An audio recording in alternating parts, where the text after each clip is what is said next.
సంఖ్యాకాండము 8వ అధ్యాయము. యెహోవా మోషేకు ఇలాగు సెలవిచ్చెను. నీవు అహరోనుతో, నీవు దీపములను వెలిగించున్నప్పుడు ఆ 7 దీపముల వెలుగు దీపవృక్షమునకు ముందు పడునట్లు వాటిని వెలిగింపవలెనని చెప్పుమనెను. అహరోను అలాగు చేసెను. యెహోవా మోషేకు ఆజ్ఞాపించినట్లు అతడు దీపవృక్షమునకు ఎదురుగా దాని దీపములను వెలిగించెను. ఆ దీపవృక్షము బంగారు నకిషీ పనిగలది. అది దాని స్తంభము మొదలుకొని పుష్పముల వరకు నగిషీ పనిగలది. యెహోవా కనుపరచిన మాదిరిని బట్టి మోషే ఆ దీపవృక్షమును చేయించెను. మరియు యెహోవా మోషేకు ఇలాగు సెలవిచ్చెను. నీవు ఇశ్రాయేలులో నుండి లేవీయులను ప్రత్యేకించి వారిని పవిత్రపరచుము.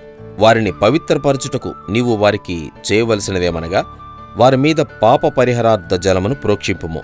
అప్పుడు వారు మంగలి కత్తితో తమ శరీరమంతయు గొరిగించుకుని తమ బట్టలు ఉతుకుని పవిత్రపరచుకున్న తరువాత వారు ఒక కోడెను దాని నైవేద్యమును అనగా తైలంతో కలిసిన గోధుమ పిండిని తేవలెను.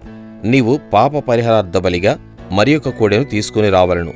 అప్పుడు నీవు ప్రత్యక్షపు గుడారం ఎదుటికి లేవీయులను తోడుకుని వచ్చి ఇశ్రాయేలుల సర్వసమాజమును పోగు చేయవలెను. నీవు యెహోవా సన్నిధికి లేవీయులను తోడుకుని వచ్చిన తర్వాత ఇశ్రాయేలీయులు తమ చేతులను ఆ లేవీయుల మీద ఉంచవలెను.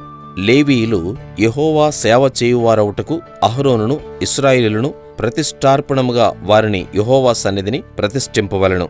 లేవీయులు ఆ కోడెల తలల మీద తమ చేతులుంచిన తర్వాత నీవు లేవీయుల నిమిత్తము ప్రాయశ్చిత్తము చేయనట్లు యెహోవాకు వాటిలో ఒక దానిని పాప పరిహారార్థ బలిగాను, రెండవ దానిని దహన బలిగాను అర్పించి అహరోను ఎదుటను అతని కుమారుల ఎదుటను లేవీయులను నిలవబెట్టి యెహోవాకు ప్రతిష్ఠార్పణముగా వారిని అర్పింపవలెను. అట్లు నీవు ఇశ్రాయేలులో నుండి లేవీయులను వేరుపరచవలెను.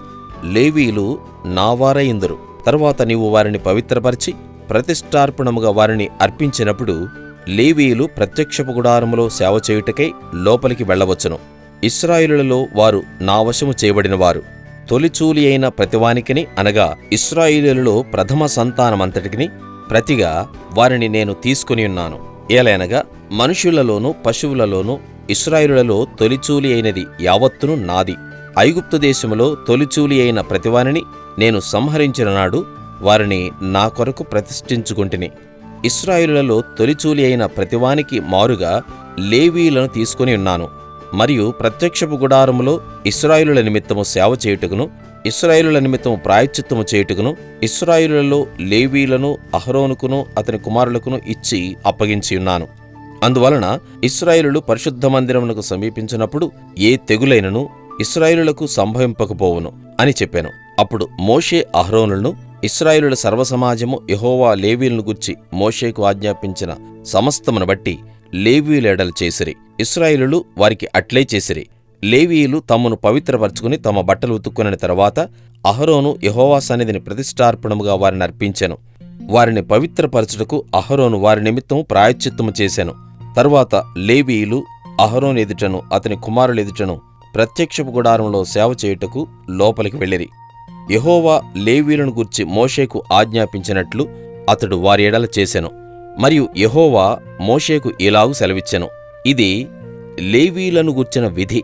25 ఏండ్లు మొదలుకొని పైప్రాయం గల ప్రతివాడును ప్రత్యక్షపు గుడారం యొక్క సేవలో పనిచేయుటకు రావలెను. అయితే 50 ఏండ్ల వయసు పొందిన పిమ్మట వారు ఆ పని మాని ఊరకుండవలెను.